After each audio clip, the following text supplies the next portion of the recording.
कांग्रेस ऐसे खुश हो रही है जैसे उन्होंने सरकार बना लिया। क्या दे रहे हैं शहीदों को, कंपनसेशन कुछ नहीं मिल रहा, ये झूठ बोल रहे हैं।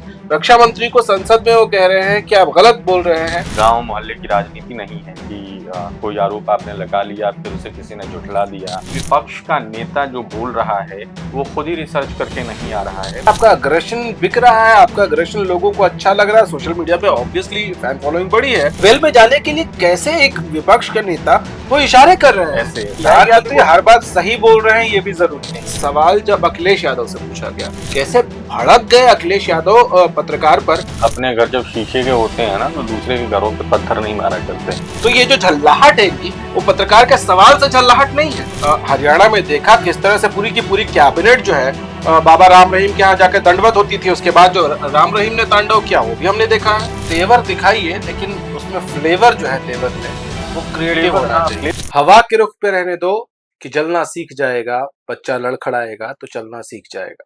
कांग्रेसियों ने शायद यही सोचा था। राहुल गांधी को एक के बाद एक मौके मिलते गए, कभी परफॉर्म करते कभी नहीं करते।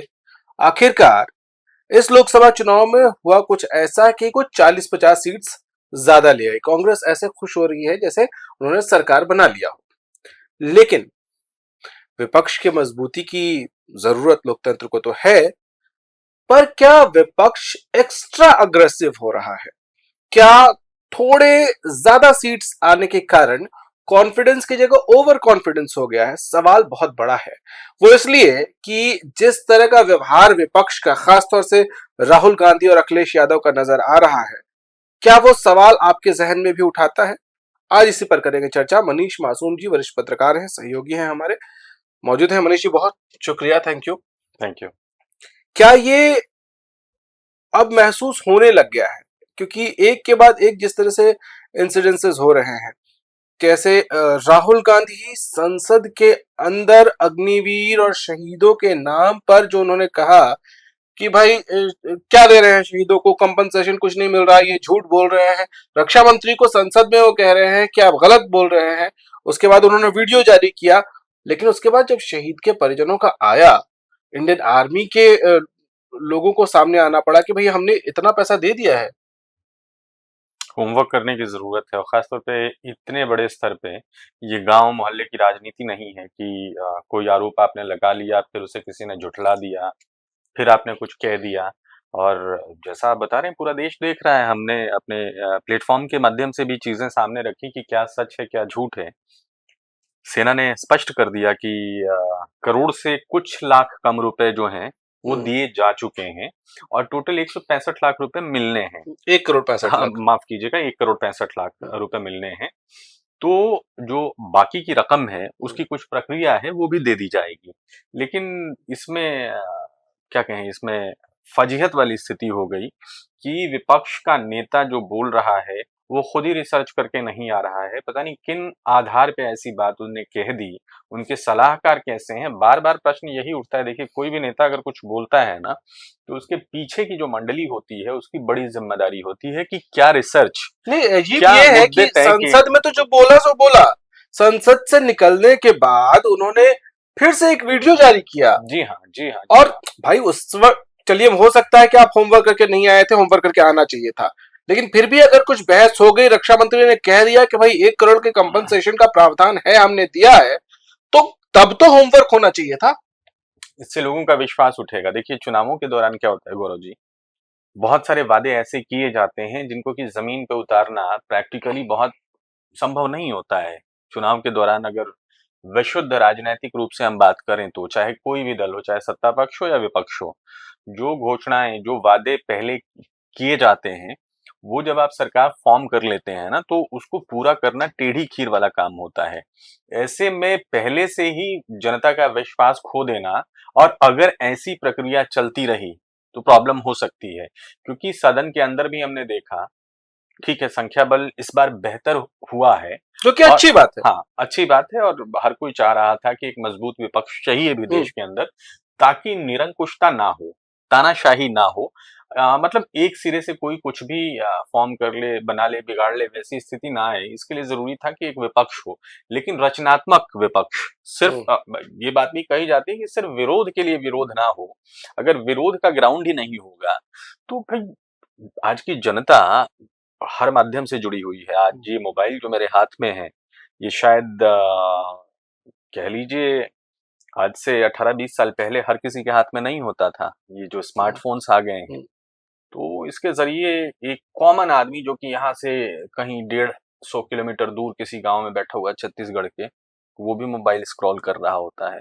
कल मैं एक वीडियो देख रहा था, उधर हरसिल वैली है उत्तराखंड में, बहुत दुर्गम पहाड़ी इलाका है, वहाँ भी लोग स्मार्टफ़ोन चला रहे हैं। तो चीज़ें तो पहुँच ही रही है ना।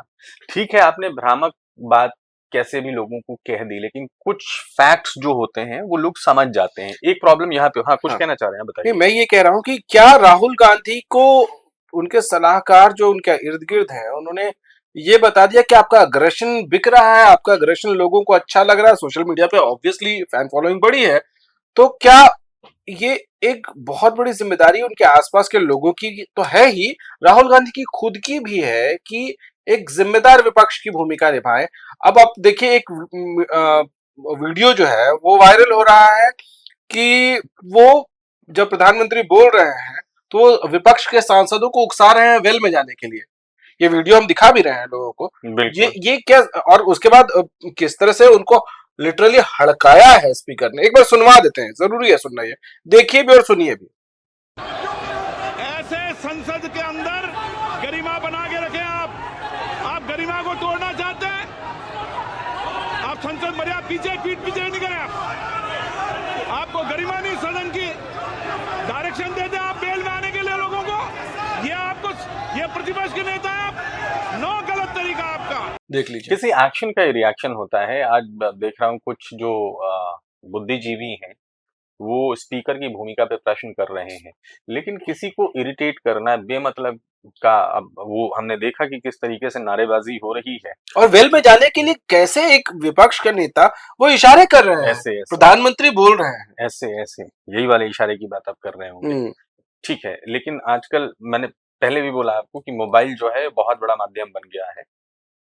उस दिन जो कुछ भी हुआ, मैंने निजी तौर पे जो अनुभव किया, उसके बाद से सोशल मीडिया पे ऐसे-ऐसे मीम्स बने, ऐसी-ऐसी बातें चली, तो ये एक अच्छा रिफ्लेक्टर है, फैक्ट चेक करा देता है कि आज हमने जो किया है, कल इस वाले जो ये प्लेटफ़ॉर्म है, वर्चुअल दुनिया हम्म, है, इस पे कैसा रिएक्शन आता है, तो ये एक तरीके से बता देता है कि हमने जो किया है, उसको लोग ले कैसे रहे हैं। तो शायद उस दिन के बाद से थोड़ा-सा हमने फ़र्क भी देखा। शायद उन्होंने आत्ममंथन किया होगा कि नेक्स्ट डे विपक्ष वॉकआउट कर गया था। हम्म। हालाँकि उस पे भी टीका-टिप्पणी हुई कि भई सत्संग चल रहा है एक दल का। ठीक है, ये भी जायज़ नहीं, लेकिन इस तरीके से जाके हंगामा ही कर देना, प्रधानमंत्री बोल रहे हैं, क्या बोल रहे हैं, सुनिए उसके बाद नहीं, आपकी बारी आएगी, आप भी प्रधानमंत्री हर बात सही बोल रहे हैं ये भी जरूरी नहीं नहीं, है। कौन कहता आप है? उससे हर बात से सहमत हो प्रधानमंत्री से या सत्ता पक्ष से, सरकार से, ये भी जरूरी नहीं है। और विपक्ष इसीलिए है भी कि अगर सरकार कोई चीज जो उसको करनी चाहिए वो नहीं कर रही है, कुछ गलत कर रही है, तो आप उसको रोकेंगे टोकेंगे। लेकिन प्रधानमंत्री जब बोल रहे हैं, क्योंकि राहुल गांधी जब बोल रहे थे उस वक्त एक चीज नजर आई कि सेलेक्टिव तौर पर कहीं कहीं जरूर सत्ता पक्ष की तरफ से टीका टिप्पणी हुई, जहां उनको लगा कि नहीं ये गलत है ये या जो बहुत भी है। पहले से होता रहा है। लेकिन एक सिरे से जो शुरू हुआ प्रधानमंत्री के भाषण में, मैंने देखा जब वो बोल रहे थे तो नारेबाजी कंटिन्यूड राष्ट्रपति चलती के रही। अभिभाषण पे जवाब दे रहे थे। बात वही बात आके खत्म होती है कि भाई जब बात ही नहीं होगी, तो फिर क्या होगा? किसी को बोलने का मौका ही नहीं दोगे, तो ये कैसे मालूम चलेगा कि वो सही क्या बोल रहा है और गलत क्या बोल रहा है? आपकी नीयत ये होनी चाहिए कि उनको बोलने दो। वो जो अगर कुछ गलत बोल रहे हैं, उस पे आप अपनी बात रख के उसको गलत साबित करो। लेकिन यह गलत साबित करने के चक्कर में आंकड़े ही झूठे दे दिए जा रहे हैं। तो अगर ऐसा सिलसिला लंबा चला, तो तो वो क्रेडिबिलिटी खत्म हो एंग्री जाएगी। यंग मैन वाली जो फ़िल्में आती थी, उसका दौर वैसे ही बीत चुका है। आजकल रियल सिनेमा चलता है और लोग रियलिटी देखना पसंद करते हैं। वैसा कोई गुब्बारा भरा हुआ हीरो आ जाए या हर चीज़ में ऐंठता रहे, एटीट्यूड दिखाता रहे, तो ये सब चलने वाला नहीं है। यही अखिलेश यादव के साथ भी नजर आ रहा है। अब राहुल गांधी हाथरस पहुंचे, वहां हाथरस के पीड़ितों से मिलने पहुंचे और वहां उन्होंने एक बात बहुत अच्छी कही राहुल गांधी ने कि अ, ब- मैं इसको सियासी एंगल से नहीं इस पे बात करना चाहता, लेकिन प्रशासन से चूक हुई है, सही बात है, प्रशासनिक चूक तो है, लेकिन इसी से जुड़ा हुआ सवाल जब अखिलेश यादव से पूछा गया कि भाई आपके चाचा रामगोपाल जी कह रहे हैं कि ऐसे हादसे होते रहते हैं, कैसे भड़क गए अखिलेश यादव पत्रकार पर, वो एक बार दिखा देते हैं जरा, देखिए। अखिलेश जी, रामगोपाल जी का बयान है, वो कह रहे हैं कि हादसा है, हादसे तो होते ही रहते हैं। देखिए, आप बीजेपी के लिए काम मत करो, बहुत कर लिया आपने काम। आप बीजेपी के लिए काम मत करो, मेरा निवेदन है आप पत्रकार साथियों से। और इससे इसके साथ ही पहले वो भी दिखा देते हैं जरा कि रामगोपाल जी ने क्या कहा था, देखिए जरा रामगोपाल जी क्या कह रहे थे, और इसी पे सवाल जब पूछा गया था तो अखिलेश कैसे भड़के। देखिए, हादसा तो हादसा ही होते हैं, सबरीमाला पे हो गया, हर जगह होता रहता है। जब कई बार ऐसी स्थिति बन जाती है, ज़्यादा भीड़ हो गई, आस्था इतनी थी भोले बाबा से लोगों को, इतने बड़े पैमाने पर भीड़ हो गई, और जब वो चले और पीछे लोग चले, जैसा कहा जा रहा है, हालांकि अब तो ये जांच का बिंदु है, जांच चल रही। क्या गलत पूछ लिया पत्रकार ने? डायलॉग है ना कि अपने घर जब शीशे के होते हैं ना, तो दूसरे के घरों पे पत्थर नहीं मारा करते। आज आलोचना कर रहे हो, बहुत गलत है, बहुत दुखद घटना हुई है, और इस पे समाज को भी जागृत होने की जरूरत है, क्योंकि इस आयोजन के बाद जो भगदड़ हुई है, उसके बाद भी कुछ भक्तों को, अंध भक्तों को मैंने ये कहते सुना कि इसमें बाबा की क्या गलती है। तो खैर, इस पे तो समाज को ही, या जो लोग उसको फॉलो करते हैं, हम जैसे आप जैसे तमाम लोग हैं, उनको सोचने की जरूरत है कि ऐसे लोगों को जगह नहीं देनी है। भाई उस बाबा को इतना नहीं, तो लेकिन इसमें एक और सवाल मैं है। दूसरी बात आ रहा हूँ, अभी उसके बाद सवाल पे जाएंगे। आपने बोला अखिलेश यादव की बात कही, तो अभी एक वीडियो और संभव हो तो दिखा दीजिएगा, जिसमें अखिलेश यादव उस नारायण हरि भोले बाबा के लिए मैं यही बोलने वाला था, क्या क्या क्या क्या जय जय जय कि जय नहीं, जय जय उसमें बोले कह रहे हैं अखिलेश यादव कि कल तक धुंध थी, शायद, या मुझे लगता है सर्दियों के समय का कोई ये वीडियो है कि, और आज बाबा के दर्शन से दिन जो है वो साफ हो गया, स्पष्ट हो गया, धुंध छट गई। मतलब आप नेता हैं, इतनी बड़ी पार्टी के नेता हैं, इतने बड़े फॉलोअर्स की संख्या, आप क्या अंधभक्ति खुद फैला रहे हैं? अंधभक्ति सुना देते हैं, जी हाँ, सुन लीजिए। नारायण साकार हरि की संपूर्ण ब्रह्मांड में सदा सदा के लिए जय जयकार हो। साकार माँ महातेशी के संपूर्ण ब्रह्मांड में सदा सदा के लिए जय जयकार हो। नारायण साकार हरि की कृपा से जहां कल बिल्कुल दिन नहीं खुला था, आज आपकी कृपा की वजह से बादल छट गए हैं, धुंध हट गई है, और हम लोगों को थोड़ी आपके दर्शन से राहत मिल रही है। इस लेवल के अंधभक्ति इतना बड़ा कद का नेता फैला रहा है, तो ये जो झल्लाहट है इनकी, वो पत्रकार के सवाल से झल्लाहट नहीं है। वही बोला मैंने ना, वो शीशे के घर वाली बात जो कही, क्योंकि आप खुद जाके उस अंधभक्ति को बढ़ावा दे रहे हो, और उसी के आधार पे राजनीतिक दुकानें भी चला करती हैं। तो ये बाबा कितना बड़ा जिम्मेदार है, जाके प्रवचन कह रहा है, उसको मालूम है कि हजारों की संख्या में लोग आ रहे हैं और बद इंतजामी है। भाई बाबा हो या धर्म हो या अध्यात्म हो, हर कोई, हर ये जो जितने भी माध्यम है, ये जिंदगी को बेहतर बनाने के लिए, जिंदगी बांटने के लिए, ना कि मौत बांटने के लिए। अब तो बाबा भागा हुआ है, आयोजकों को पुलिस ढूंढ रही है, पता चला है कि 2-1 पकड़े गए हैं, बाकी अभी फरार हैं। तो अब विपक्ष इस मुद्दे पे बोले भी तो कैसे बोले, क्योंकि हमाम में तो वो भी घुसा हुआ है। अब इस बात पे राहुल गांधी को भी बोलना चाहिए। अब जाके, अब कुछ नहीं सूझा, जाके बोल के आगे कि प्रशासन जिम्मेदार है। अब जब इतनी बड़ी पुलिस वाले होने चाहिए थे, उस भगदड़ में अगर पुलिस वाले भी होते तो क्या करते? सबसे पहले तो रूट पे चोट करने की जरूरत है ना। क्या राहुल गांधी ये कहेंगे कि अखिलेश जैसे नेताओं को ऐसे बाबाओं के मंच पर जाके उनकी इस तरह तारीफ करने की जरूरत नहीं है? अगर करते हैं तो जिम्मेदारी आपकी है। किसी भी दल के नेता हो, आजकल बड़े सारे बाबा हो गए हैं, और राजनेता जाते हैं उनके मंच पे, उनके चरणों में बैठते हैं, उनका गुणगान करते हैं। तो इस तरीके के बाबा अगर पनपेंगे, बढ़ेंगे, तो उसका नतीजा जो है इन्हीं सारे हादसों के शक हो जाएगा। बीजेपी ने भी हरियाणा में देखा किस तरह से पूरी की पूरी कैबिनेट जो है बाबा राम रहीम के यहाँ जाकर दंडवत होती थी, उसके बाद जो राम रहीम ने तांडव किया वो भी हमने देखा है।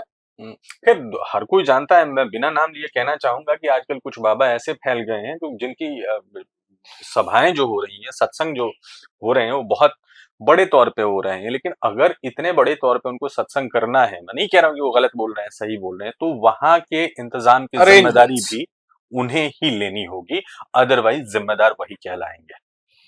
चलिए, लेकिन इतना तो तय है कि विपक्ष का तेवर जो है वो तेवर दिखाइए, लेकिन उसमें फ्लेवर जो है तेवर में वो क्रिएटिव फ्लेवर, होना हाँ, चाहिए। फ्लेवर नहीं होगा तो फिर जनता रिजेक्ट कर देगी।